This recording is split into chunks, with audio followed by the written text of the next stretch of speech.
Good morning, dear students. Welcome to the class.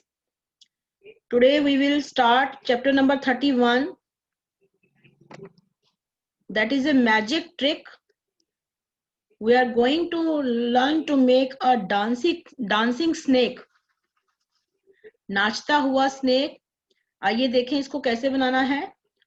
The things you need for it: thick tissue paper या kite paper, a pair of scissors, कैंची चाहिए आपको, small plastic ruler, छोटा सा plastic का scale ruler चाहिए आपको, mark करने के लिए मार्कर या पेन, और छोटा सा woollen fabric. So let's start to make. Use a plate to draw a circle using a marker pen on a tissue paper. Cut the circle out. आपको कोई भी एक टिश्यू पेपर लेना है, उसके ऊपर प्लेट रखकर उसको आप बाहर से ऐसे एक सर्कल ड्रॉ कर लीजिए और उस सर्कल को आपने काट लेना है. Cut the circle out. उसके बाद draw a spiral inside the circle.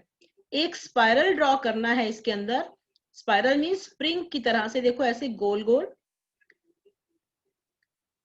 बिना कहीं से ऐसे बिल्कुल गोल गोल स्पाइरल सा कट कर लेना है. बाहर से शुरू करेंगे अंदर आते हुए. Add eyes and a pattern to your snake with the marker. उसके बीच में आप आईज ड्रॉ कर लीजिए, चाहे तो छोटा सा मुंह या उसकी जीभ लपलपाती हुई इसको ड्रॉ कर लीजिए. स्नेक का मुंह जैसे होता है उसका पैटर्न आपको यहाँ पर ड्रॉ कर लेना है. इस तरह से स्पाइरल ड्रॉ करना है, बाहर से शुरू करके अंदर की तरफ, और लास्ट में यहाँ पर उसका चेहरा बना देना है. Cut along the spiral lines. Spiral lines के साथ साथ जहां पर आपने निशान बनाया है उस पर आप कटिंग कर लीजिए इसकी.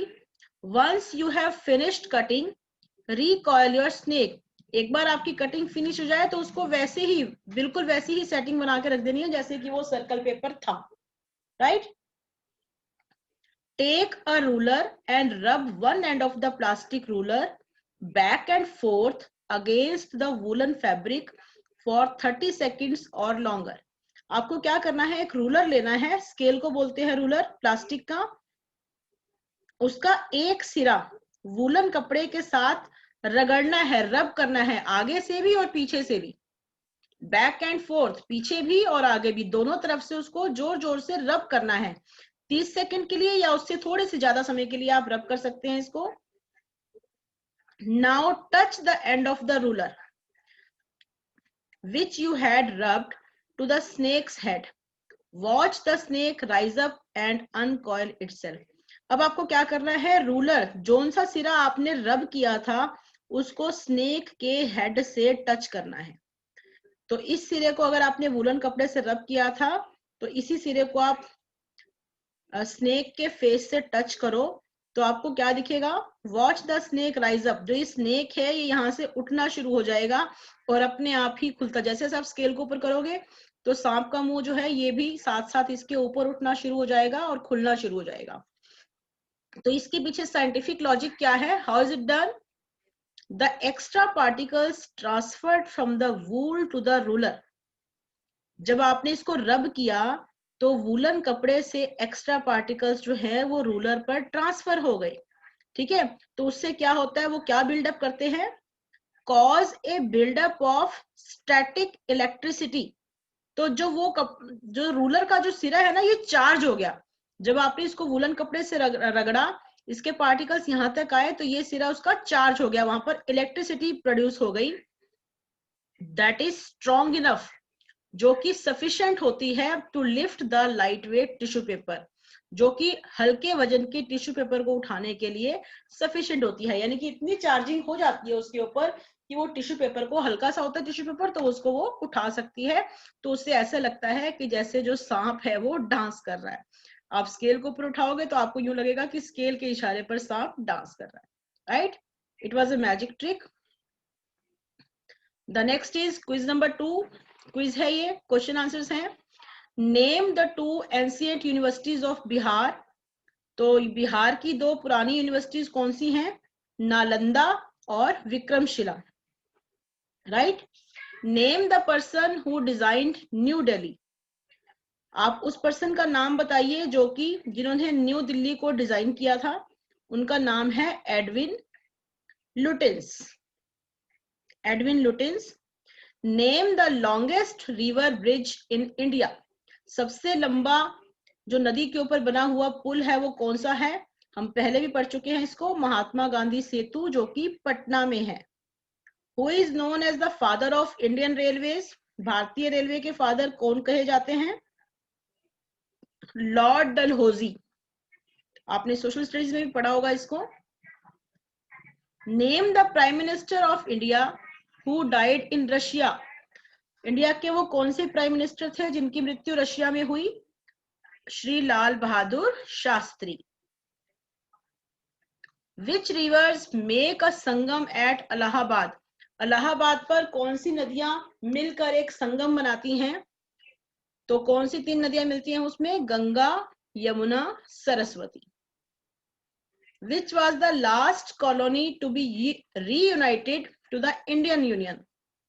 जो इंडियन यूनियन टेरिटरीज है उसमें लास्ट कौन सा प्रदेश था? वो गोवा। गोवा जो सिटी है वो सबसे लास्ट में यूनियन टेरिटरी में, इंडियन यूनियन टेरिटरी में शामिल हुआ था। Where was India's first nuclear test conducted. Bharat का पहला न्यूक्लियर जो परीक्षण था वो कहां पर हुआ था?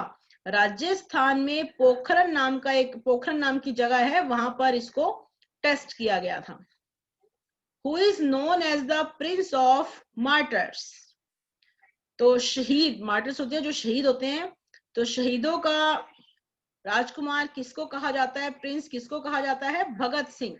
भगत सिंह एक बहुत बड़े शहीद रहे हैं हमारे इंडियन हिस्ट्री में। Who founded Ramakrishna Mission. Ramakrishna Mission की स्थापना किन्होंने की थी? स्वामी विवेकानंद ने। तो इसमें क्या लिखा हुआ है? Imagine you are the prime minister of India, what would you do for your country.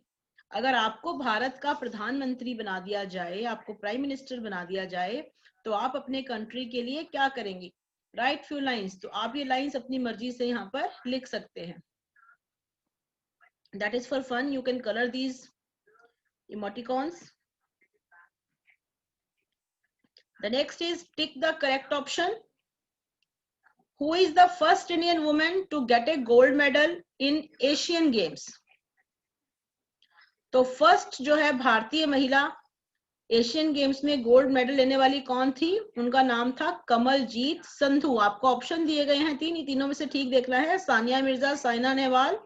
तो इसका राइट आंसर है Kamaljeet Sandhu. Who is the first female singer to get Bharat Ratna. Bharat Ratna प्राप्त करने वाली पहली फीमेल सिंगर कौन है?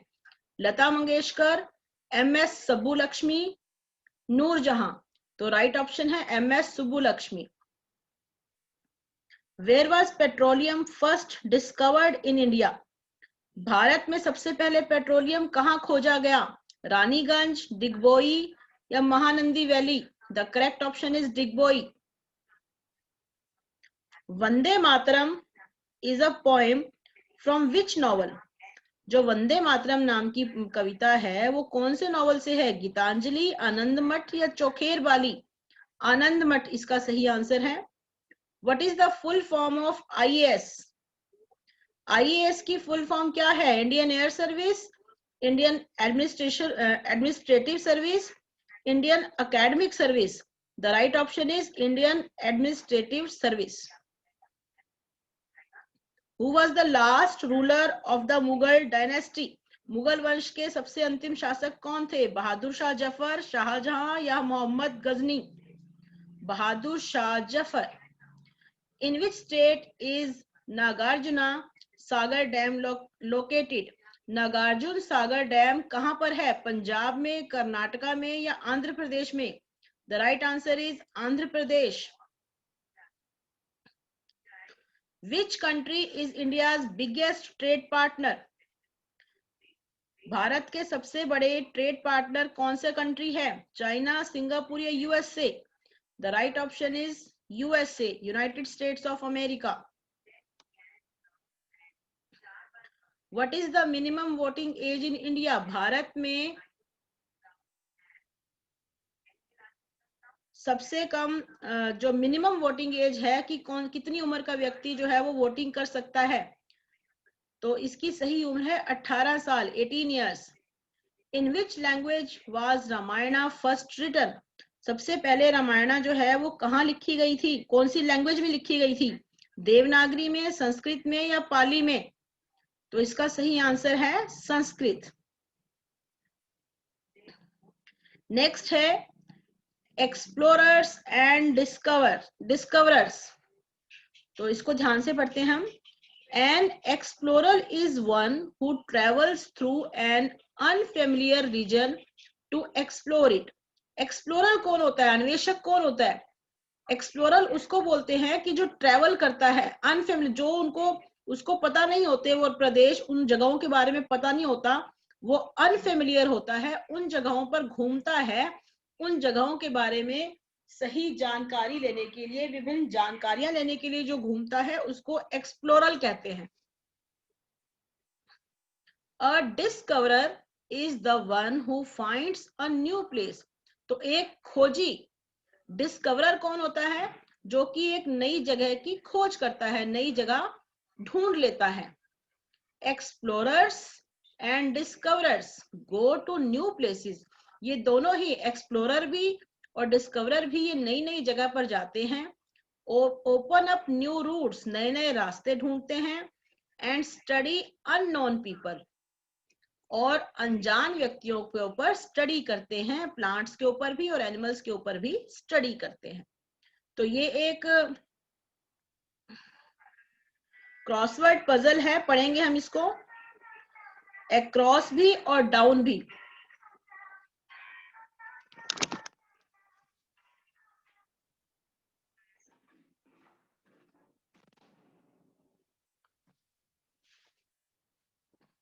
तो नंबर 1 है इसमें सेलर फ्रॉम पोर्टुगल, पुर्तगाल बोलते हैं इसको हिंदी में।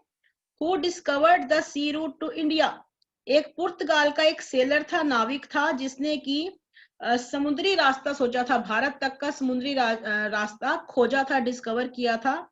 तो उनका नाम क्या था? Vasco da Gama. ये ऑप्शंस दिए गए हैं आपको, ये ऑप्शंस दिए गए हैं। तो जिन्होंने भारत तक के समुद्री मार्ग की खोज की थी उनका नाम है Vasco da Gama. Seller from Spain who discovered America. Spain का एक सेलर था जिन्होंने अमेरिका की खोज की थी, उनका नाम था Columbus, COLUMBUS। Women traveller who travelled alone in West Africa. वो वुमेन ट्रेवलर जिन्होंने अकेले ही ट्रेवल किया था वेस्ट अफ्रीका तक, उनका नाम क्या था?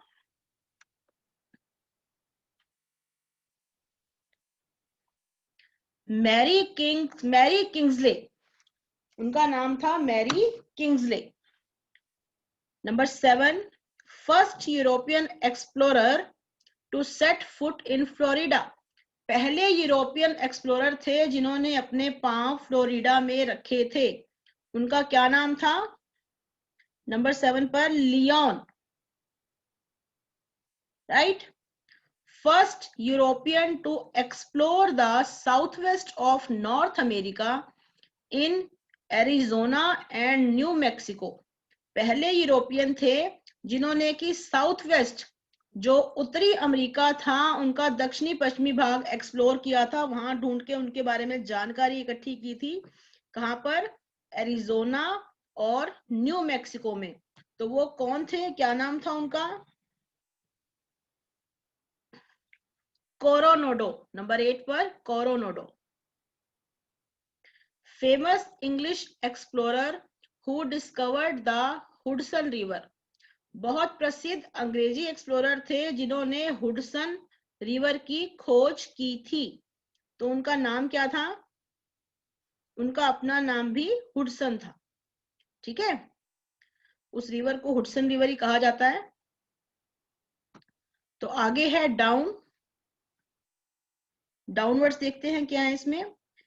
English explorer who took a scientific expedition to New Zealand and Australia. वो इंग्लिश एक्सप्लोरर थे, ब्रिटिश थे वो, जिन्होंने की एक साइंटिफिक एक्सपीडिशन। एक्सपीडिशन का मतलब होता है लॉन्ग जर्नी, कुछ जानने के लिए लंबी यात्रा करना, उसको एक्सपीडिशन बोलते हैं।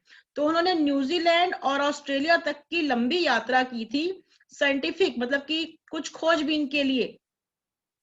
तो उनका नाम क्या था? Captain cook. उनका नाम था captain cook. Explorer from Italy who traveled to China at the age of 17। 17 साल की उम्र में उन्होंने इटली से लेकर चाइना तक की यात्रा की थी। तो वो कौन थे? उनका नाम मार्को पोलो। उनका नाम था Marco Polo. Portuguese captain who set sail on the first voyage around the world। पुर्तगाली कैप्टन थे जिन्होंने यात्रा की, सेल मतलब समुद्री मार्ग से यात्रा करना। उन्होंने यात्रा की on the first voyage around the world, पूरे संसार का चक्कर लगाया था। वोयेज का मतलब भी यही है, लॉन्ग जर्नी, कि किसी चीज को जानने के लिए, खोजबीन करने के लिए लंबी यात्रा करना। लॉन्ग जर्नी मतलब है इसका कि पुर्तगाली कैप्टन थे जिन्होंने पहली बार यात्रा की थी पूरे संसार का चक्कर लगाने के लिए। तो उनका नाम था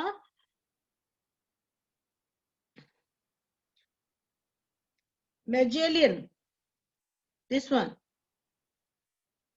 नंबर 6, फ्रेंच कैनेडियन एक्सप्लोरर, जो फ्रांस के थे, वो फ्रांस कैनेडियन एक्सप्लोरर थे। Who explored the great lakes area and discovered the Mississippi river. उन्होंने जो झीलों का एरिया था, ग्रेट लेक्स एरिया को घूमा, उसके साथ पूरा घूमा। और उन्होंने किस चीज की खोज की? मिसिसिपी रिवर, मिसिसिपी नदी की खोज की थी घूम घूम कर। तो उनका नाम क्या था?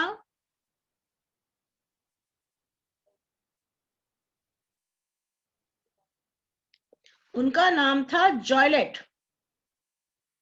दिस वन, JOILET,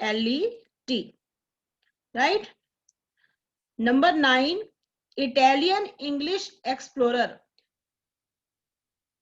इटली के और इटली के रहने वाले अंग्रेज थे वो। Who attempted to circumnavigate the world and made expeditions to Russia. ये देखो, सर्कम नेविगेट, ये नया वर्ड है, सर्कम नेविगेट। इसका मतलब होता है ट्रेवल करना। तो ये इटली के रहने वाले अंग्रेज थे जिन्होंने ट्रेवल किया, पूरे वर्ल्ड का, पूरे संसार में ट्रेवल किया और रशिया तक के रास्ते की खोज की। तो उनका नाम क्या था?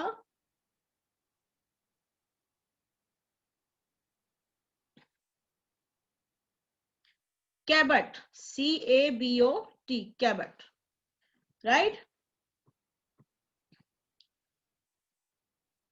ये बहुत इंटरेस्टिंग चैप्टर है।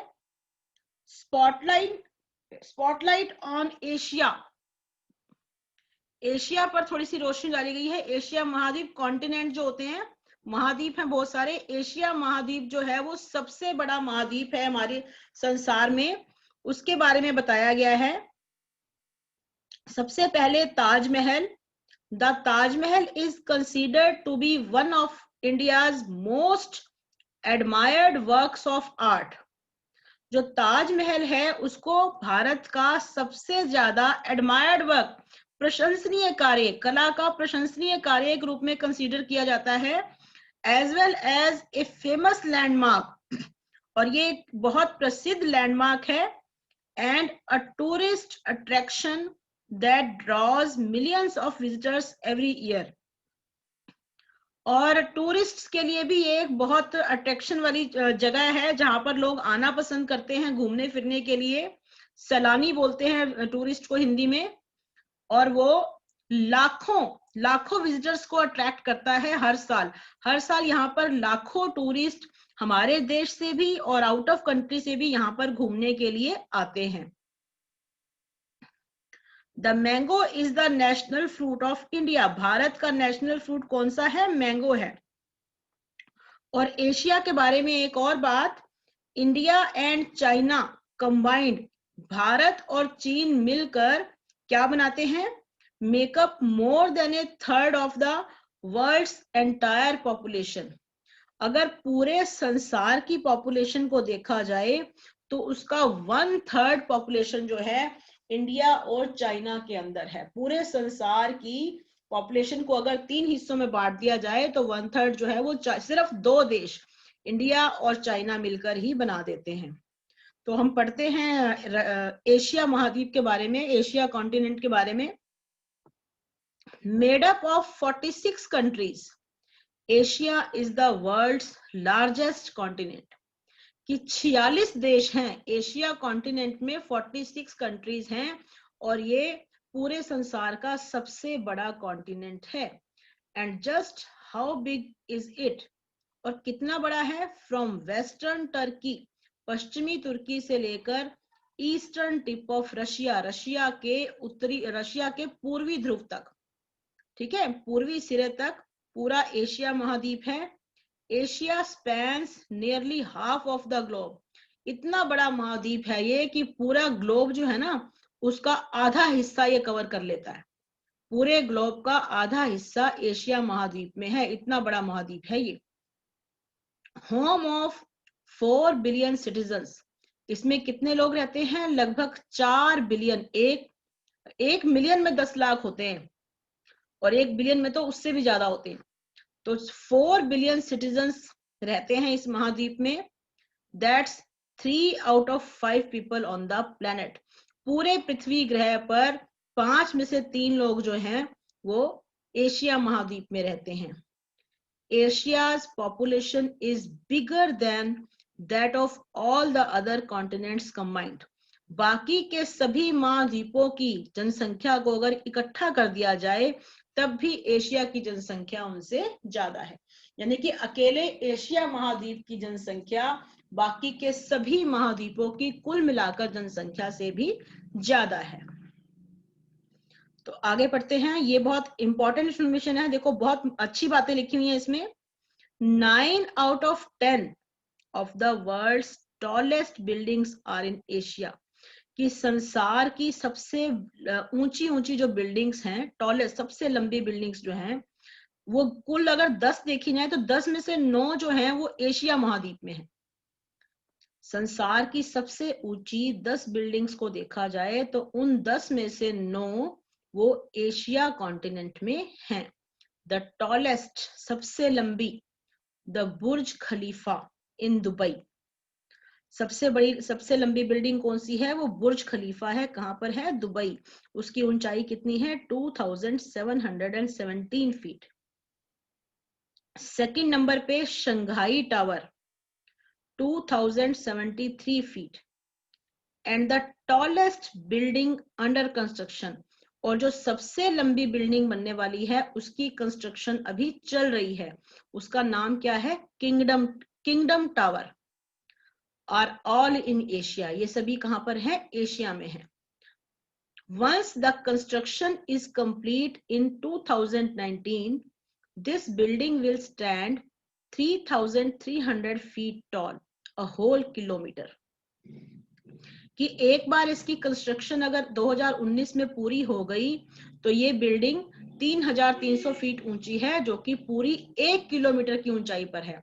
लेकिन मैं आपको लेटेस्ट इंफॉर्मेशन बता दूं, 2019 बीत चुका है, 2020 भी बीत चुका है, लेकिन ये बिल्डिंग अभी तक पूरी नहीं हो पाई है, ये प्रोजेक्ट रुका हुआ है। इसको किंगडम टावर पहले कहते थे, एट प्रेजेंट इसको जेद्दाह टावर कहते हैं। सऊदी अरेबिया में है ये, सऊदी अरेबिया में है ये किंगडम टावर, इसको अब जेद्दाह टावर कहते हैं। इसका प्रोजेक्ट किसी कारण से होल्ड पर है, रुका हुआ है, लेकिन अगर ये पूरा हो जाता है तो ये लगभग 1 किलोमीटर ऊंची बिल्डिंग बनेगी और ये फिर संसार की सबसे ऊंची बिल्डिंग बन जाएगी। क्योंकि ये अभी तक नहीं बनी है तो इसलिए सबसे लंबी बिल्डिंग अभी तक भी बुर्ज खलीफा है, जो कि दुबई के अंदर है, और सेकंड नंबर पर है शंघाई टावर। ओके, आगे देखो, व्हाट लाइज beneath, नीचे क्या है? चाइना की बात है ये।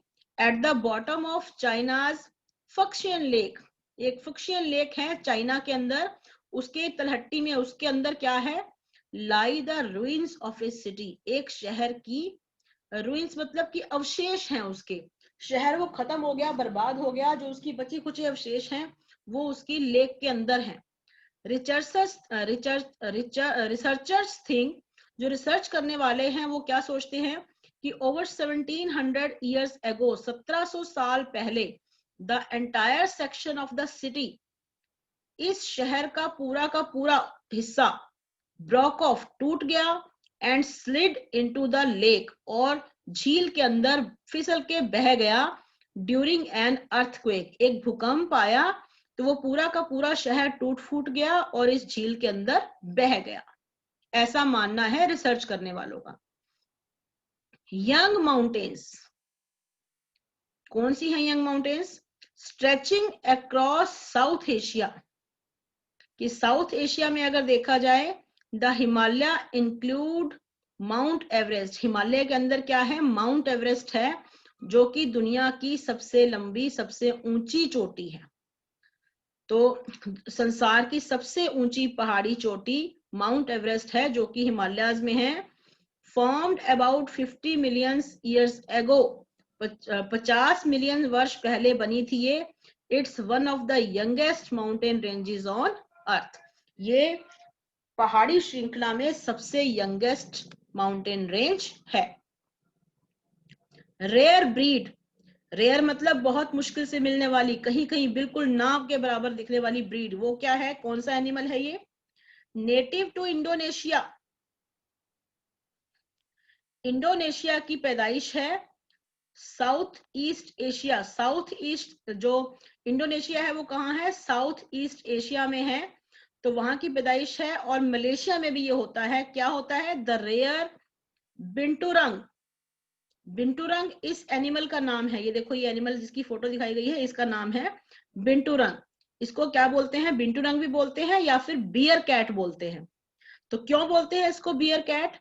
हैज ए कैट्स फेस, कि इसका फेस तो होता है कैट जैसा, और बियर की तरह इसकी बॉडी होती है। चेहरा इसका कैट के जैसा होता है और इसका शरीर जो होता है वो एक बियर के जैसा होता है। एंड ए टेल, और एक पूंछ होती है, that is as long as its body, जो कि उतनी ही लंबी होती है जितना कि इसका शरीर होता है। यानी कि जितना इसका बाकी का शरीर लंबा है, उतनी ही लंबी पीछे इसके पूंछ होती है। तो ये एक बहुत ही दुर्लभ ब्रीड है, रेयर ब्रीड है, जो कि इंडोनेशिया और मलेशिया में पाई जाती है।